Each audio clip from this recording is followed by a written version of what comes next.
검찰이 김만배 씨에 대해서 전격 구속영장을 청구했는데 검찰이 보고 있는 김만배의 혐의는 무엇일까요? 궁금합니다. 검찰이 유동규에 이어서 김만배 씨도 구속영장. 영장에 나와 있는 혐의는 이렇습니다. 750억 원 뇌물공유, 뇌물, 1,100억 손해, 배임, 55억 횡령.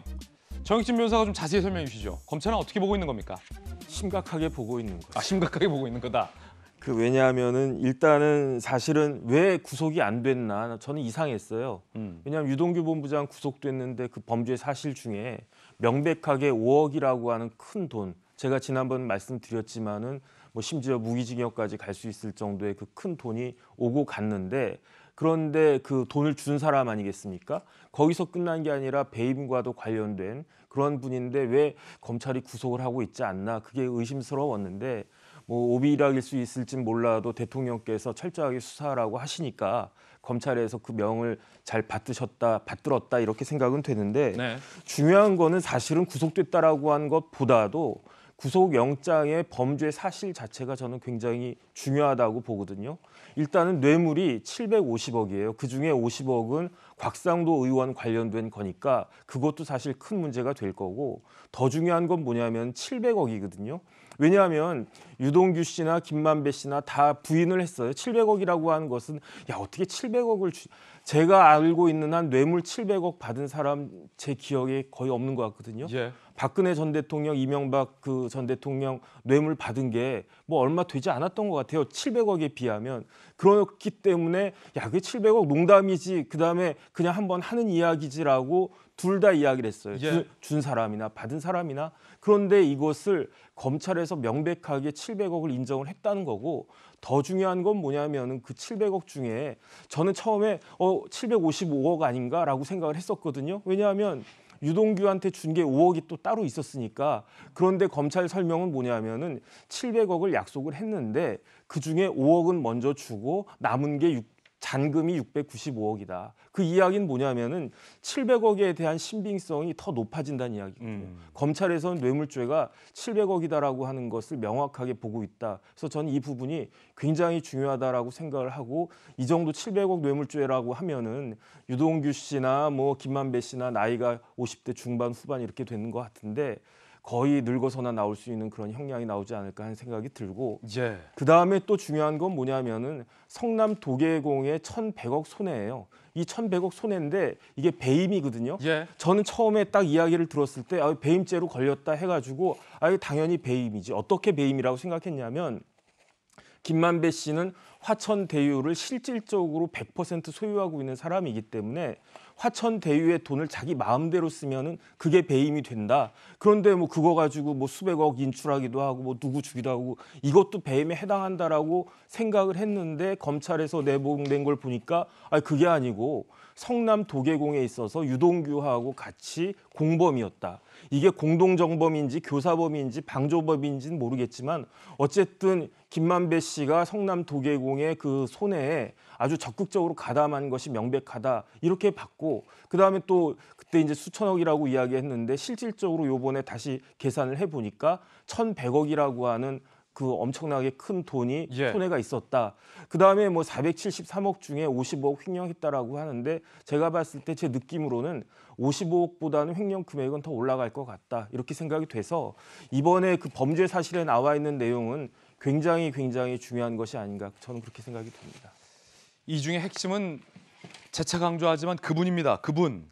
김만배 씨가 녹취록에서 절반은 그분 것이다라고 이야기를 했고, 이 이야기를 들었다는 정 회계사도 남욱 변호사도 모두 그 말을 김만배 씨가 했다라고 이야기하고 있는 상황입니다. 그런데 김만배 씨는 이 그분과 관련된 말을 여러 번 바꾸고 있습니다. 녹취록엔 천화동인 1호 배당금 절반은 그분 것. 변호인단은 지난 9일 그런 말 한 적 없다 허위사실. 갑자기 어제 구사업자 갈등 막으려는 차원에서 말을 한 것이다. 자, 벌써 이게 달라요. 변호인단은 그런 말 한 적 없다고 했다가 어제 김만배 씨는 했다는 거 아닙니까? 둘 중에 하나는 거짓이죠, 그럼? 장시간 조사로 피곤한 상황에서 질문 제대로 못 듣고 착각해서 말한 것이다 라고 변호인단은 또 말을 바꿉니다. 김만배 씨의 이야기 한번 들어볼까요? 그분과 관련된 그분의 이야기입니다. 천화동인에서 대연 473억 어디에 사용하셨습니까? 초기 운영비나 또 운영하는 과정에 빌려온 돈을 갚는 데 사용했습니다. 계좌를 통해서 네. 다 밝혀졌고 합법적인 지출이라면 예. 회사 운영 경비로 지출을 사용하시면 되는 거 아닙니까? 아, 회사 운영 경비로 처리하시면 되는 거 아닙니까? 회사 운영 경비 영수증으로 이게 끊을 수 없는 부분들이 있어서 했는데 불법적으로 사용된 거는 없습니다.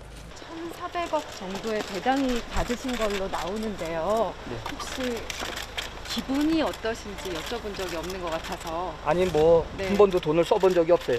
제가 뭐 개인적으로 써보거나 예. 그런 적 없어요. 천화동의 1호 절반은 뭐 그분 것 이런 말에 대해서는 그분이 누구예요? 천화동인 이루는 의심할 여지 없이 그 화천대유 소속이고 화천대유는 제 개인 법인입니다. 그 말은 어떤 맥락에서 나온 말인가요? 그런 맥락은 그냥 그 이쪽에 제 쪽으로는 어떤 더 이상의 어떤 구사업자 갈등은 번지지 못하게 하려고 하는 차원에서 그렇게 말했습니다. 변호인단은 저런 말 한 적 없다라고 했거든요. 근데 김만배 씨는 저런 말 한 적 있다라고 실토를 한 셈이 돼버렸습니다. 자, 그러면 앞서서 국민의힘의 이 의혹을 집중적으로 제기하고 있는 전주혜 의원에게 그분이 누구냐라고 물어봤기 때문에 똑같이 이재명 캠프의 전용기 의원에게 궁금해요. 이재명 캠프에서는 이 그분 누구라고 생각하세요? 여기서 하나 짚고 가야 될 것은 우리 그 민주당은 대선 경선이 끝났기 때문에 이재명 캠프는 없다라고 봐주시면 좋을 것 같다는. 캠프 해산했죠. 예, 캠프 해산했기 때문에 없다라고 봐주시면 좋을 것 같고요. 그러면 전용기 의원은 예. 그분 누구라고 보세요? 사실 그분과 관련해서는 우리가 마치 답정너식으로 답을 정해놓고 누군가를 연상시키듯이 이런 식으로 접근하는 방식은 굉장히 위험하다 이렇게 생각이 듭니다. 위험해요, 맞아요. 예, 맞습니다. 그렇기 때문에 저희는 말을 굉장히 아껴야 된다고 생각을 예. 하고 김만배 씨의 구속이 이만큼 중요한 사실이라고 생각을 하고 중요하다. 남욱 변호사가 미국에서 지금 인터뷰를 한 거잖아요. 네. 그러면 제 입장에서는 솔직하게 그분이 누구자 연상되는지 그리고 이 사실에 대해서 정말 사실적으로 인터뷰할 수 있었음에도 불구하고 이 전국을 끌고 나가기 위해서 또 다른 의혹을 하나 증폭시킨 것은 아닌지 이런 생각이 들고 있습니다. 그래서 그분을 차라리 밝혀라, 남욱 예. 변호사에게. 맞습니다. 확실히 어. 밝혀주는 것이 필요하다고 생각이 들고요. 이 수사와 관련돼서도 어저께 문재인 대통령께서 지시를 했다시피 어저께 검경 한라인이 설치가 됐다는 것이잖아요. 네. 누구보다 대장동 이슈가 빨리 끝나기를 바라는 것이 민주당 의원님들의 공통적인 생각이고 전 국민적인 반향이라고 생각을 합니다. 예. 그렇기 때문에 저는 하루빨리 수사가 종결되어서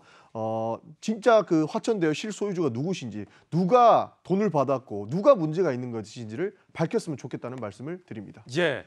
전용기 의원도 그분이 궁금하다, 빨리 밝혀라라는 입장이에요. 이재명 후보는 아니다라는 거죠. 절대 말도 안 되는 얘기라고 생각을 합니다. 예.